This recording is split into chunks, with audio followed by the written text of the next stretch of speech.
সফলতার জন্য অপেক্ষা নয়, উদ্যোগ নাও। কারণ স্বপ্ন শুধু তাদেরই পূর্ণ হয় যারা জেগে কাজ করে। নাম্বার 2, তুমি যেখানেই আছো সেখান থেকেই শুরু করো। যতটুকু আছে তা দিয়েই এগিয়ে যাও। নাম্বার 3, কষ্ট ছাড়া কিছুই অর্জন হয় না। প্রতিটি ব্যর্থতাই হলো সফলতার পথে একটি নতুন ধাপ। নাম্বার 4, তোমার স্বপ্নের পেছনে দৌড়াও, একদিন স্বপ্ন তোমার পেছনেই দৌড়াবে।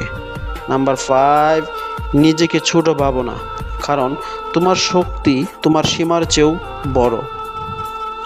নাম্বার 7, পৃথিবী তোমার প্রতিভাকে হয়তো চিনবে না, কিন্তু নিজের প্রতি বিশ্বাস রাখো, একদিন সময় তোমার মূল্য বুঝিয়ে দেবে। নাম্বার 8, জ্বর আসবেই, কিন্তু একদিন এই জ্বর তোমাকে গন্তব্যে পৌঁছে দেবে। নাম্বার 9, পৃথিবী তোমাকে থামানোর চেষ্টা করবে, কিন্তু তুমি চলতে থাকো, কারণ বিজয়ী সবসময় এক ধাপ এগিয়ে থাকে। স্বপ্ন দেখো, সাহস করো, কাজ করো, কারণ সাহসীদের কোনো হার নেই। তর্কে জেতার চেয়ে নিজের সম্মান রক্ষা করা গুরুত্বপূর্ণ, কারণ নীরবতার মধ্য দিয়ে আপনি প্রমাণ করতে পারেন যে আপনি তুচ্ছ বিষয় নিয়ে সময় নষ্ট করতে চান না।